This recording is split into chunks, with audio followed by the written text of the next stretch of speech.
In this video, I'll cover how to use the roof alcove size when building your roofs. In this sample, the minimum alcove is set to 36 inches.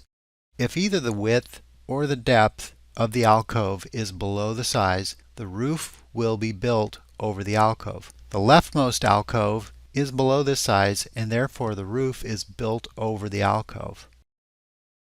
The minimum roof alcove setting is found in the roof dialog on the roof panel. Toward the very bottom, the minimum alcove size, in this case, is set to 36 inches. If I increase the minimum alcove size just slightly past the 36-inch span that I have on the center alcove, the roof will then be built over this center alcove, as you can see in the 3D view.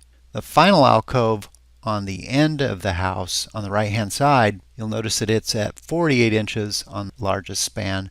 If we go back into the roof dialog and the minimum alcove setting is changed to exceed 48 inches, the roof will then be built over that span in the alcove.